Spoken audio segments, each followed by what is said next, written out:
Hello guys, and welcome back to another replay cast. Oh, because I don't play the game at 11 o'clock at night. Yeah. Alright, so we have a Masters game here. I'm pretty impressed. It's another TVZ, boys. Another TVZ. That's all we'll see until the ends of time. As a reminder, this is a Masters game, so I'm going to focus slightly more on the actual commentary and not so much on the learning aspect, because again, these players kind of know what they're doing. So we have Plokoon as our red Terran player up here in the top right hand position, and then in the bottom right we have Barcode. I love Barcode accounts so much, not just because I don't know who they are, but also because they're near and dear to my heart. My best friend was a Barcode. Actually, my best friend was a mixed number, but we don't talk about him. Once you get into calc, mixed numbers are a no-no, so, you know, we just stopped talking. He went to the wrong side of town, the wrong neighborhood, and I moved up in the world. AP Calc, boys. Alright, so we actually have some cheesy sort of play coming out of here from our Zerg player, going for fast Zergling speed against a relatively safe Terran player. He's going for a CC here. That's what he's saving up his minerals for. There's pretty much nothing else you would want at this point. What's nice here, though, is the Terran player is getting a Reaper, and he has decided to scout relatively early. So he's going to be able to spot this really early and prepare for it very well. The Overlord will get first scout, and it is vertical positions, so this is probably the worst spot that Terran player could be against this sort of aggression, but it's not the end of the world either. With the Reaper already finishing up right now, I mean, he should just be fine against this, especially since the Zerglings went the wrong way to start with. There's like a... Oh, this could be bad. Okay, he sees the Zerglings, so he's going to micro against these... Oh, will he get a kill? He gets 1 kill, 2 kills, and he's moving back across the map. There's nothing here to defend against these Zerglings. Needs to start repairing. Ooh, 6 City Tasteless. Will probably start repairing that supply depot, and he is bringing the Reaper back. And, I mean, to be honest, this is very well defended. There's no plans for an expo here. Oh, Overlord, drop. Alright. Oh my god. This is so sick. Oh my god. The placement of this factory allows this Reaper to never get hit by the Zerglings. Is it attacking the... It's attacking the factory though, so that's pretty bad. But even with Overlord drop, this Reaper's never going to get hit until this supply depot goes down. So that's really sick placement there. Despite it not doing a whole lot because it was attacking the wrong unit. But there was some pretty decent damage here, I would say, by our Zerg player. Able to pick off quite a few SCVs. He's lost 14 SCVs and the number is still rising. So I think he's going to be able to recover from this eventually, especially with the Hellions coming out, the Marines coming out from the reactor barracks, all that sort of stuff. He is going to be able to eventually clean this up, especially with these Zerglings dropping one at a time. But the Zerg player is ahead on workers ever so slightly, though it's a little bit more even if you account for mules. The Zerg player probably should have droned up and thrown down a second base right now, because at this point there's Hellions on the map. Ooh, the timing. Oh my god, that was really close. Lucker. I'm sure that's exactly what he meant to type. Wow, this guy is pretty sad. Maybe just build a hatchery, bro. So it looks like he's going to go ahead and build a hatchery now. Saddest Zerglings alive here. He should have... like, all of these Zerglings are useless now. He should have made, like, 8 less Zerglings. Realized that he wasn't going to kill the Terran player off the damage that he dealt. And just move into building a hatchery. Because the thing is, look at this. It's 2cc, 2 orbital against the... basically 1.5 bases Zerg. He's going to go greedy here and build a third hatchery, which is, I guess, the only real option you can go for in this style of play, because, I mean, you have to get ahead somehow, and you don't get ahead by not taking risks. It looks like our Terran player is content to play a little bit safe anyway. So he's going to go for the immediate tech lab on top of the starport. So what I assume he's going to do here is he's going to go for Banshee play. I was kind of scared for Hellion drops here because that would have done a ton of damage, especially since there's no Roach Horn on the way yet. But what he's going to do is he's just going to go attack with the Hellions and see what he can see. It teleported again. He's just going to go attack with the Hellions, pick off as many Zerglings as he can. Oh, line them up. Pretty nice connections there. Able to pick off a good majority of the Zerglings, and that kind of opens up the main base now. He's going to be able to slip into the mineral lines. Unfortunately, there's no drones at that natural base yet.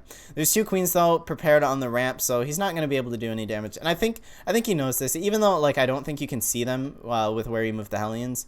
At the very least, he'll be able to get, like, some larvae, which is pretty sick. No, kill the larva, you bastard. Oh, I guess this is probably why he didn't kill the larva.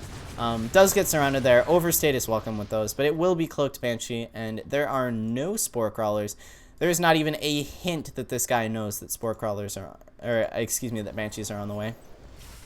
What I would like to see, actually, is the Terran player, just build like a single bunker on the low ground and just take his second base. Because right now he's starting to get oversaturated, and his mining efficiency is diminishing quite quickly. He's also not producing quite as many units as he could, considering how much money he has, but at the end of the day, he probably knows better than I do what he's doing. Haha, just kidding. I'm Masters now too. Get fucked, balance whiners. I know what I'm talking about. As if I didn't, 2 weeks ago when I wasn't Masters. Heh. Look at what a rank does to people. Anyway, aside from my QQ, we have 2 Banshees now moving out. Cloak will finish up well before these Banshees hit across the map. This is probably the optimal build you can go. Ooh, Spore Crawler's actually finishing up here. So it looks like our Zerg player has sniffed this out. The thing is, though, Spore Crawlers have less range than their detection range. So the Banshees will be able to get, like, at least a little bit of damage done here. Maybe pick off some queens. They'll be able to pick off a handful of drones, pick off some Zerglings. Basically, anything they can get is fair game. Might actually be able to get a free queen here. This would actually be super sick. That's 150 minerals you'll never get back, as well as a lot of wasted energy. There's actually not any Spore Crawlers finished here. If he focuses down the Spore Crawler, he'll kill it before it finishes, but he decides to go for drones instead, opting to kill the mining time instead of the capability to defend. And I think maybe that was probably a smart decision. I don't know. It's kind of an even call either way. Decides to smartly inject there with his queen before he loses it, as he's not going to kill the Banshees either way. Will focus on the Banshees there, a little bit sloppy by our Terran player, but he has a lot to deal with at home, as these Zerglings are looking to assault him like... I don't have a good analogy to that. Did you hear that sick transition I made? Did you hear the sickest transition NA? Because I did. That was fucking smooth. He has plenty of Hellions here to deal with this if he doesn't get completely surrounded, which it looks like he will. Basically, what you need to do is you need to set Hellions inside the like gaps between the minerals. He's actually microing these super well though, so he's not going to lose a ton here. If we look, it's 23 total SCVs lost to the 11 of the Zerg player, but he's still like relatively good in terms of SCVs to drones, all things considered. So a Zerg player will now throw down his Roach Warren, but at the same time we have siege tanks. So it looks like it's going to be a Roach style play. We could see the same thing we saw earlier, where it's kind of like a feint into Roaches to go into Mulisks instead.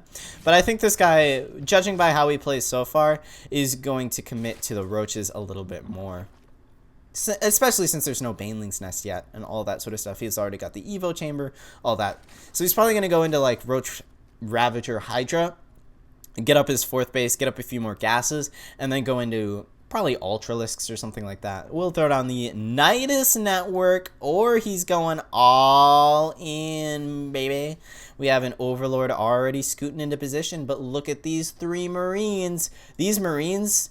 literal gods. These Marines are like...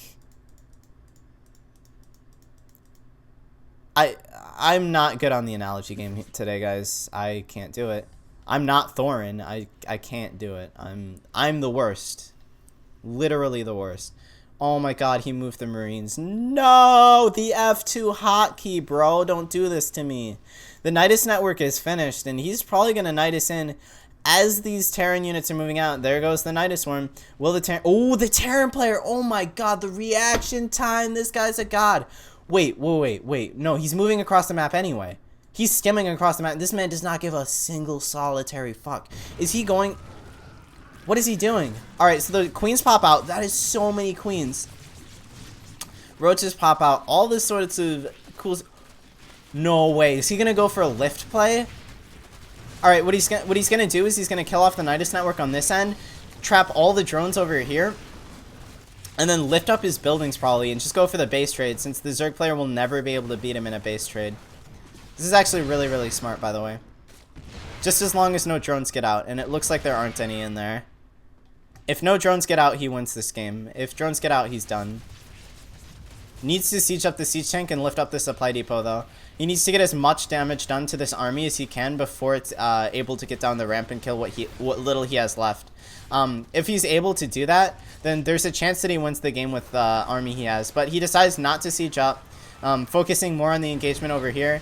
Wow, is he actually losing this engagement? Lots of stuff popping out for our Zerg player. He has so many units here to deal with this. And I'm actually really surprised the Zerg player might actually just win this from here. The Queens are actually focusing down the production facilities. A couple of Marines are able to escape. But with the siege tank here, like, I don't think that he's going to be able to push down this ramp, to be honest. There's only a handful of units left down here. Just 3 Marines, a Banshee, and a siege tank. Siege tank not protected anymore, and I think honestly from here the Zerg player just wins the game. He's got so many queens, and the Terran player is still just sitting on 1 base. He's got a siege tank, and that's kind of it. His infrastructure is basically non-existent at this point, and from here he just sort of gets surrounded and beaten down. More beaten down than what was that, like, really terrible wrestling match that happened? Not wrestling, but like MMA match that happened. I can't remember. Boxing match. I don't watch sports ball or like fist ball. So he will be able to clean up this force at home, but he has significantly less. Actually, he might not be able to clean this up. He will repair up the tank. Actually, he didn't repair up the tank like at all. But the Lings are on top of it anyway, so it's not like they can. Oh my god, are they actually gonna win? Wow, the SCV's coming in clutch. He's able to pick off the remaining Lings, the remaining Queens, and he's actually survived this, but to be honest, I don't think he wins from here. It's 3 bases to a single solitary mining base. This command center is finishing up, and I mean, it hasn't been spotted yet, but it's going to be spotted eventually. It's actually only like 1 base for the Zerg player too, but he's got more infrastructure, he's got more capability to mine with the amount of drones that he has, and he's got the advantage in terms of being able to defend his expos too. Because right now, he has, it's a similar army supply, but the Terran player can't leave his base with this Nidus worm here. So actually he can leave his base because there's no actual Nidus canal connecting it. That was a sick tongue twister. So actually this game sort of evened out. The worker supplies are relatively even, all things considered, because mules exist. And army supplies, while they're slightly in favor of the Zerg player, we actually have upgrades in favor of the Terran player. And choosing to pick off a handful of drones here, ever prudent of our Terran player. Ooh, gotta be careful there. Just picking off whatever he can here, and I really like this play because, like, he's behind, and he knows he's behind. So any damage he can get done means that, like, it's exponentially more important when you have low economy to pick off single amounts of units. Actually, opting to spend a scan here on killing off creep tumors, and I don't know if I agree with this. 2 scans.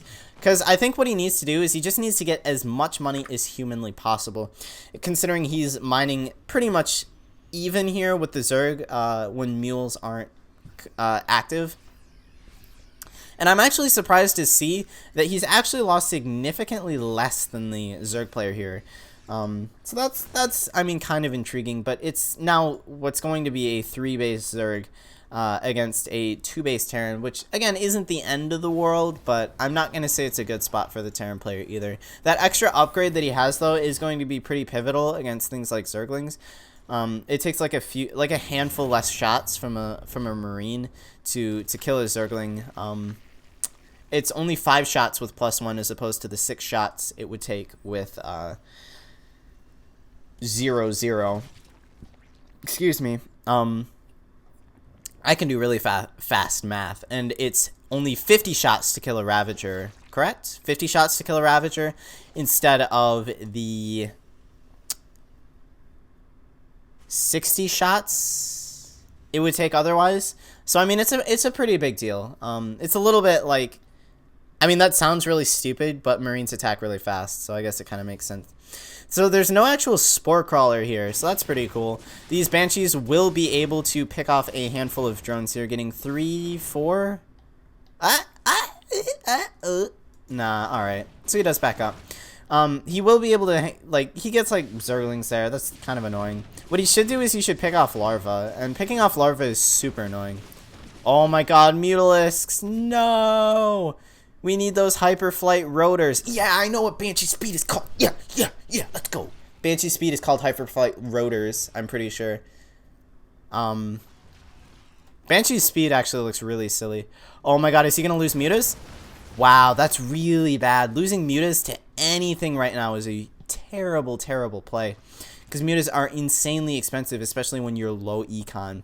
It's like I said before, picking off any single unit you can drastically, exponentially weakens your opponent.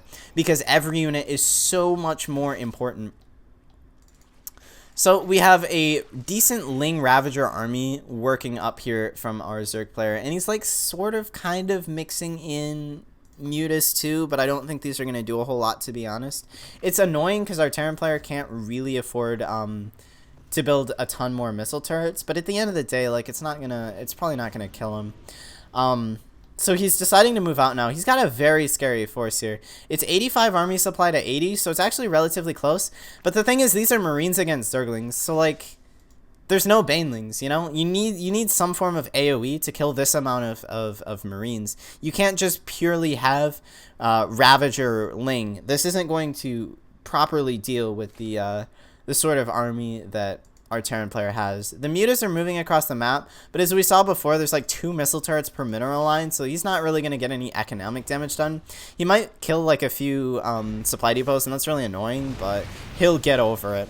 So we see our Terran player sieging up, dropping his siege tanks. Lings move in on top of the Marines. Siege tanks splashing on top of their own Marines, but there's just so many Marines, and these siege tanks are dishing out so much damage. He had to use so many of the corrosive biles just to zone back the Marines that he wasn't able to pick off the siege tanks because of it. So he's able to pick off the missile turret at the 3rd base, but there's a bunch of Marines there, so it doesn't really matter at the end of the day. He's still not going to be able to pressure those with those Mutas. Will almost lose 1 Muta right there. Able to pick up the siege tanks, move those across the map. Look at this positioning. Absolutely fantastic here by our Terran player, stimming forward with the Marines, able to pick off a bunch of Roaches and Ravagers. Siege tanks dishing out a ton of damage, but he is forced back by the sheer number of Roaches and Ravagers pushing on his force. He's overstimmed to the point where the vast majority of his units are red on HP.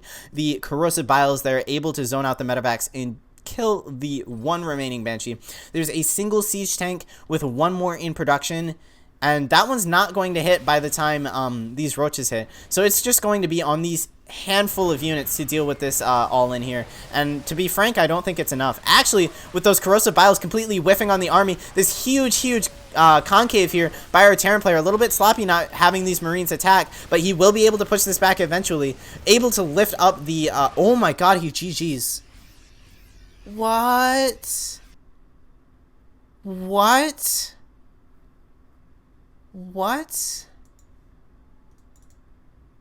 Oh, okay. That makes a lot more sense now. Alright, so that last engagement was really sick. I think the biggest key mistake that our Zerg player made was that his corrosive biles were like really bad. They were all like the siege tank was right here, and his corrosive biles were like right here, and there were like 7 of them all in like the same spot, like right here, and the Marines just sort of walked away and then got like this sick like 270 like surround on the Roaches in like this sort of area. And the Corrosive Biles just, like, didn't do anything. If he had put 3 of those on the siege tank and then spread the rest around in an arc, the Marines would have been forced back and the siege tank would have been killed. And that allows him to get a slightly better position on the army. And from there, like, without the siege tank, I'm pretty sure that army just falls apart. I was confused as to why he GG'd out, but then I saw this, like, full medevac over here, and he has literally nothing to defend against this. He's oversaturated. He doesn't have another base over here, even though he technically could afford one. But he's got nothing that can stop this army that's going to move across the map, especially if he has to commit anything to this drop right here. Anyway, thank you guys so much for tuning in. I will see you guys